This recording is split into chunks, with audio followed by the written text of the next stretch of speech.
The summer morning filled the forest with freshness and the singing of birds. Max, David, Andre, Nikita, and Igor, childhood friends, gathered together to spend a day in the gray outdoors. They were tired of the routine of city life and felt a thirst for adventure. Spontaneously, they decided to venture into the forest, which was just a few kilometers from their homes. They didn't need much persuasion, as friends had always dreamed of a little adventure. Their backpacks were packed with sandwiches, water, and flashlights. They were ready for a day full of fun and exploration. As they walked through the forest, the teenagers noticed something strange in the distance. Something seemed to flicker among the trees. This piqued their curiosity, and they decided to investigate the object closer. However, as they approached, they saw nothing but trees and the eerie atmosphere of the forest. With each step toward the spot where they had seen the mysterious flicker, the friends felt that something was not right. Soon, they stumbled upon an abandoned children's camp, covered in the cobwebs of time.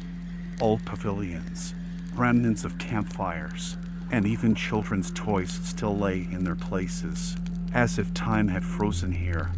They exchanged fearful glances because none of them knew about the existence of this camp. Fear and astonishment mixed in their eyes, and they realized that they had uncovered something more significant than they had expected. The camp, nestled in the forest, seemed as if it had been trapped in eternal winter. Enormous old trees surrounded it, creating a sense of isolation and loneliness. The pavilions and bungalows, once filled with children's laughter and joy, now looked grim and covered in layers of dirt and dust. The plots where children used to play were overgrown with grass and wildflowers. Children's swings hung motionless, as if waiting for someone to return and start swinging. Toys scattered everywhere looked dusty and forgotten, as if the children had left them in a hurry, leaving them behind forever. The teenagers cautiously walked among the pavilions, their gazes sliding over the trees as if they could hide the secrets of this place. The old walls, scratched and stained, looked unfriendly. They felt that something deeper and more mystical surrounded them than just an abandoned camp. As the friends explored the camp, they couldn't shake the feeling that they were being watched by something or someone. The winds carried shadows between the trees, and sometimes the rustling of leaves resembled faint footsteps. However, they didn't pay much attention to it at first, attributing it to their imagination and tension. But as they continued their journey through the camp, they began to sense that something was tracking them. The shadows grew denser and more insistent, as if they were trying to convey a message. The friends often stopped and looked around, but saw nothing except the quiet forest. Andre, the bravest among them, boldly declared that it was just their imagination, and that they should continue their exploration. But even he couldn't completely silence the feeling that they were not alone in this place, and that the camp held its own secrets. The teenagers rushed to search for Andre, but his tracks simply vanished. They returned to the spot where they had seen the mysterious shadow, but there was nothing there anymore. They felt that something unseen was tracking them, and they realized that they were trapped inside the camp. Like in a trap, the mystical forces of the camp began to manifest themselves more clearly, and the teenagers understood that their fate was now as ominous as that of the previous disappearances. With the strange shadows moving among the trees, confusion and unease settled in the minds of the teenagers. They scanned the camp with their eyes, still shrouded in darkness and mystery. Andre was gone, and their search began immediately. The friends scattered throughout the camp, calling Andre's name, but received no response. Their voices echoed through the gloomy corridors of the camp, as if summoning the ghosts of the past. Each of their hearts beat faster, and their gazes became increasingly tense. Suddenly, the silent place filled with the weight of an unknown danger. Igor, who was closest to where Andre was last seen, found his backpack left on the ground. This left the others in shock. Panic began to creep into their souls, and they realized that they had not only lost a friend, but were also trapped in the camp with strange disappearances and mysterious shadows. The teenagers continued their search, starting to feel that something was watching them. Shadows moved between the trees, and sometimes they could hear rustlings and whispers. They knew they were not alone in this abandoned camp. The search for Andre left the friends in a state of nervous tension. Now they realized that this abandoned camp was not as harmless as it had initially seemed. The ominous trees, old structures, and strange shadows created an atmosphere of horror and mystery. Every rustle in the leaves, every fleeting movement behind the trees made them tense up with anxiety. They began to hear whispers carried by the wind, and they felt as if the camp were breathing. Fear for Andre and fear of the unknown filled their minds. Max suggested continuing the search, but even his voice sounded uncertain. They moved deeper into the camp, despite their growing unease. In this dark setting, they realized that they could no longer rely on ordinary reality, and that something supernatural and inexplicable was beginning to dominate this place. Suddenly, in the midst of their search, David disappeared before their eyes. They heard his scream, but saw neither him nor anyone who could have caused his disappearance. Fear and panic gripped them, and they realized that they could no longer consider the camp a safe place. Max, Nikita, and Igor froze in terror. They called out his name, looked around, retraced their steps to where he had stood, but found nothing. The dark veil of the camp grew thicker and more horrifying, and the mystical shadows became more aggressive, as if they harbored malevolence towards their new victims. David's untouched backpack remained in the same place where he had vanished. It was incomprehensible and horrifying. They realized that the camp was not just an abandoned place, but a site where unimaginable and terrifying things were happening. Confronted with an unexplainable horror, they understood that they were left alone inside this nightmarish trap and had no idea how to survive. The camp, which had initially appeared to be an ordinary place, had turned into a real labyrinth. Every corridor, every door, and every platform seemed hopelessly similar at first. They found themselves going in circles, as if in traps, and tried all possible routes, but it was all in vain. The walls of the labyrinth were covered in graffiti, as if left by the ghosts of children who had perished here long ago. The old pavilions and bungalows within the camp created false exits, leading them into dead ends. The old, twisted, and gloomy trees seemed like sentinels of this nightmarish reality, hindering their movement.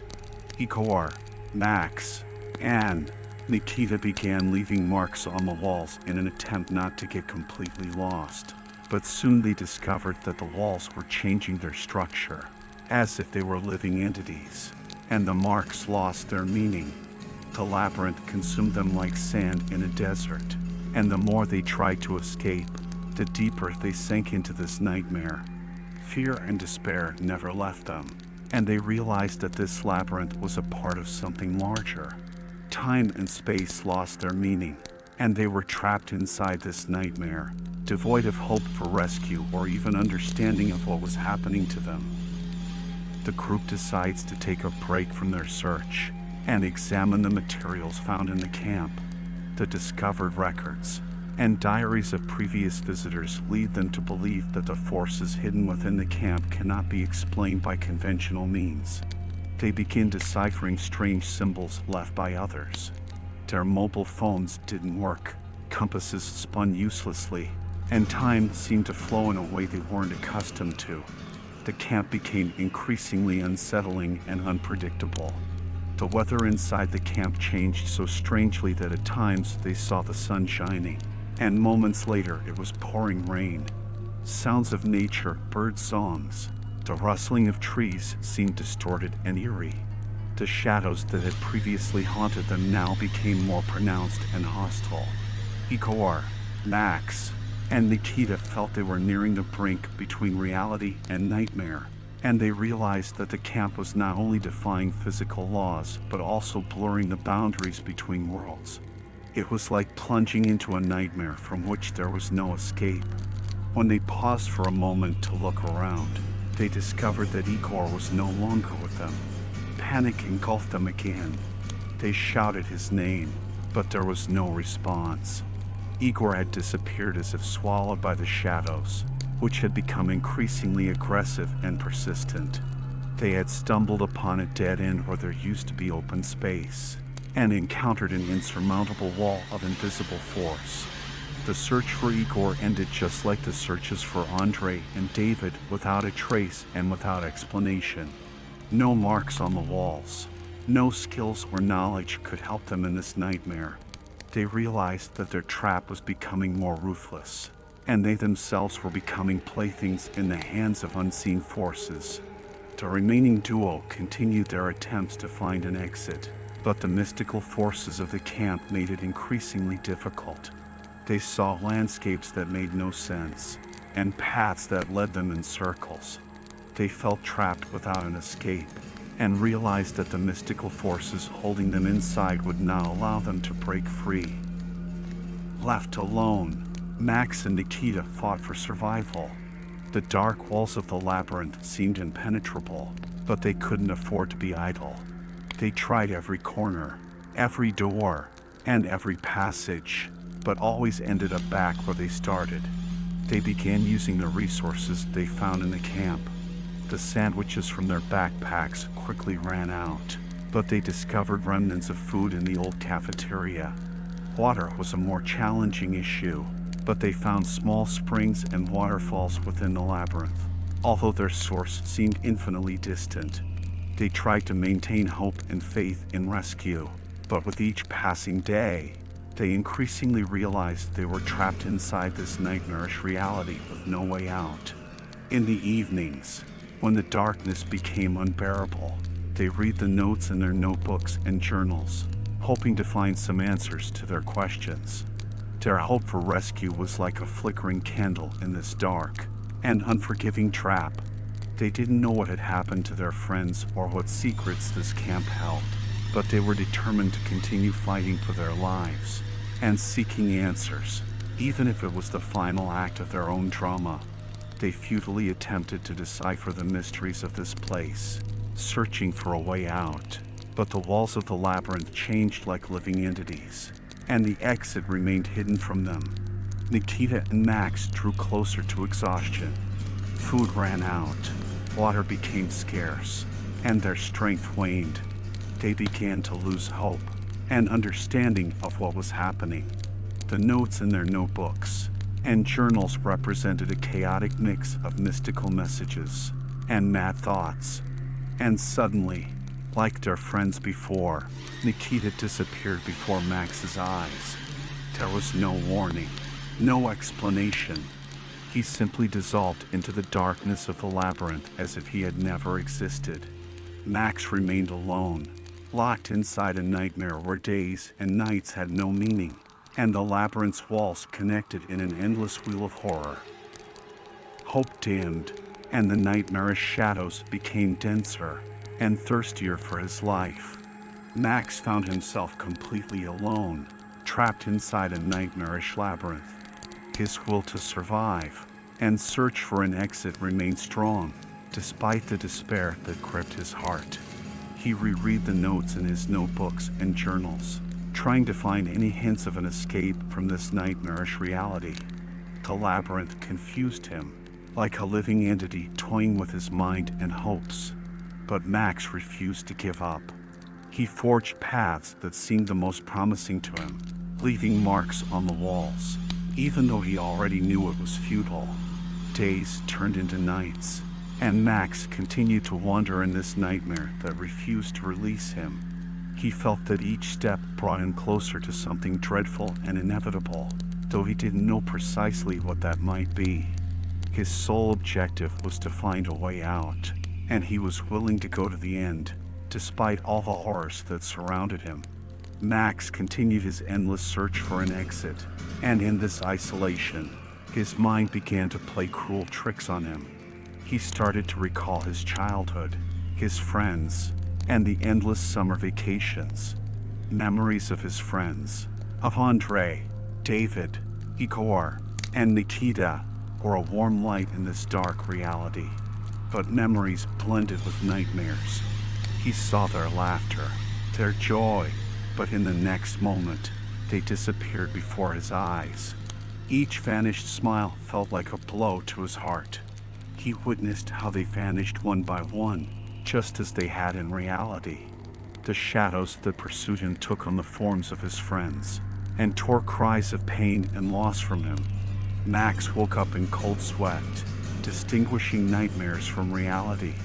He understood that his friends were gone forever, and that he remained here, in this nightmarish trap, locked with an unknown horror. But he didn't give up. His eyes held determination and a thirst to find an exit, even if it was the last thing he did in this life.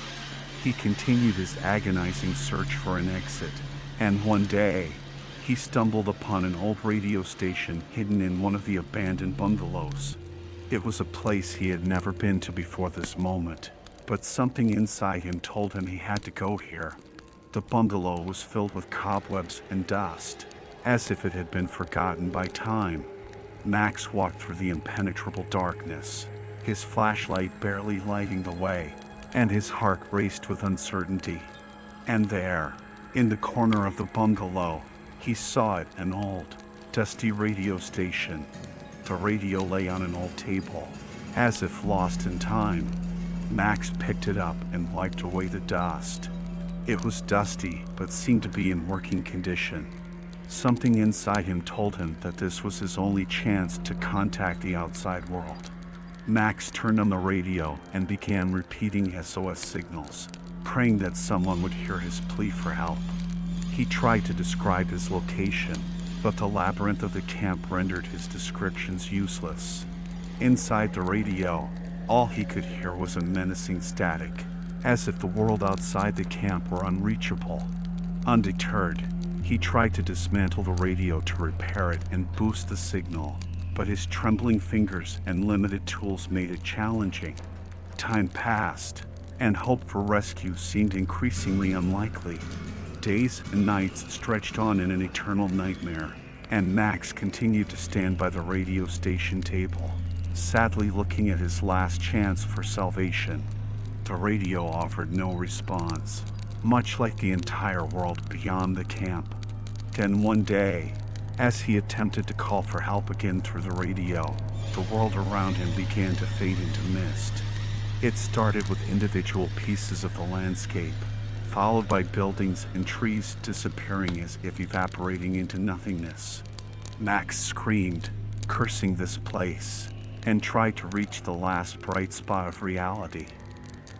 His hands trembled, and an internal fear took root deep in his soul. He knew this labyrinth was a home to monsters and nightmares, but his determination to stay alive was stronger. And when he emerged from that house, his heart froze in terror. Before him stood a monstrous creature, a being of nightmares, darkness, and horror. It was taller than a human, covered in black skin, with long, sharp claws, and horrifyingly inhuman features on its face. The creature's eyes gleamed with a red light, like burning coals, and it radiated a sense of absolute malice, and a thirst for a human soul.